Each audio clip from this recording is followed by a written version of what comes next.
نو د مکې یو څو مشرانو نظر ابن حارثه او عقبه ابن ابي معيط دا دوی په مشورې سره وټاکل دوی به مدینه منورې ته لاړ شي او په مدینه منوره کې د یهودو لوی علما دي نو د هغې نه به تپوس وکړو چې په دې مکه کې چې کوم سړي د پیغمبرۍ دعوه کړې د ده متعلق تاسو څه وایې چې دا پیغمبر دی او که نه دی نو دا نظر ابن حارثه او عقبه ابن معيط دا لاړه مدینې منورې ته نو هلته د یهودو چې کوم لوی علماو د هغوی سره ملاقاتونه وکړو نو هغې ورته درې خبرې مخې ته کېښودې وی تاسو لاړ شئ مکې ته او د دې سړي نه درې تپوسونه وکئ نو که د درېو واړو جواب یې درکړو خو دا پیغمبر نه دی او که د درېو واړو جواب یې بیا هم در نه کړو نو بیا هم پیغمبر نه دی او که په دې درېو کې د دوو جواب یې درکړو د یو جواب یې در نه کړو دا بیا رښتینی پیغمبر دی د الله کمی خبرې یو به د اصحاب کهف متعلق تپوس وکړه چې دا څوک په غار کې چې هغه ځوانان نو دا څوک یو به دا تپوس وکړي دویم به دا تپوس وکړي چې دا ذوالقرنین څوک دا څوک دا ذوالقرنین او دریم به دا تپوس وکړي چې دا روح څه شی دی دا درې تپوسونه به وکړي نو که د درېو واړو جوابونه یې درکړو خو دا بیا پیغمبر او که درته وي چې ما ته د درې واړو پته نشته نو بیا هم پیغمبر نو که د دوو جواب یې درکړو د یو جواب یې در نه کړو بیا پیغمبر دی دا بیا د الله پیغمبر دی عقبه ابن ابي معيط او نظر ابن حارث په خوشحالۍ په منډه را روان دي مکې ته چې اوس پې پته ولګي مړه مونږ خو امیانو پسې نه پوهېدو اوس راته دې علماو خبره وکړه اوس مکې ته چې راله خوشحالېږي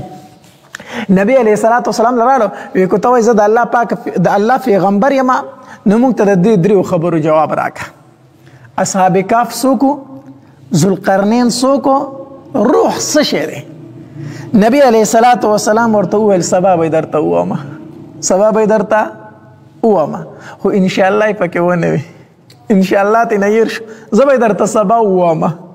سبا شو وحې رانله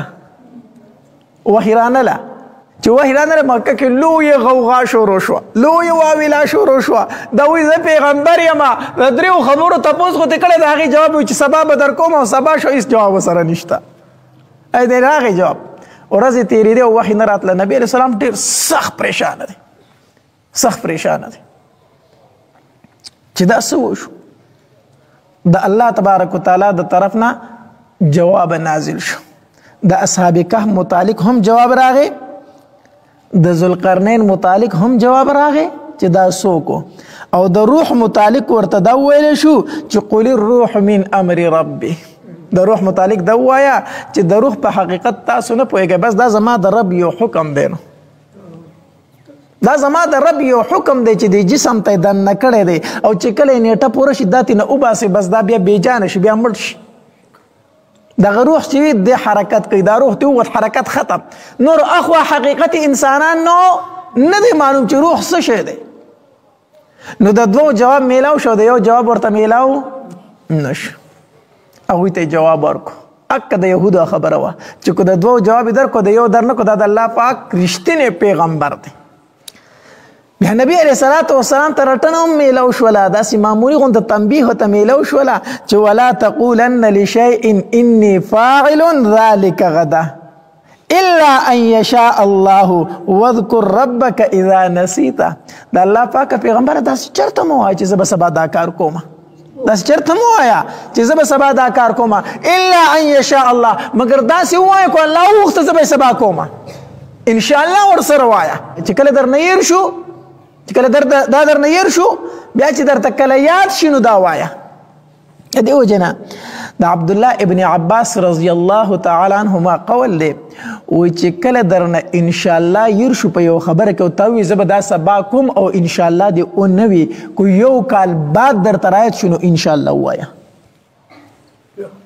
یو کال بعد درته رایت شو چې ما دا خبره کړې وه انشاءالله مې نه ووایي یو کال بعد یې ووایه د دې وجې نه چې ضرور یو کار کوي نو څه ورسره وایه انشاءالله وایه ځان کمزوری حساب وایه دا کار به کوم خو که الله وغوښتله انشاءالله مطلب خو هم دا دی که نه که چېرته الله وغوښته زه به یې وکړم معنه دا دی زه په خپل طاقت هېڅ نشم کولی که الله وغواړي وبه یې کړم که الله ونه غوښته بیا نشم کولی نو چې کله دې یو خبره کوله او ان شاء الله در نه هیر شو وروسته ورته رایاد شو چې ما خو دا خبره وکړه خو ان شاء الله خو مې پکې ونه وي نو چې کله درته رایاد شو نو څه ووایه ان شاء الله اگر چې یو ورځ پسې اگر چې ګنټه پسې اگر چې 2 ګنټې پسې وروسته پسې ووایه ان شاء الله نو هغه جواب دوی ته میلاو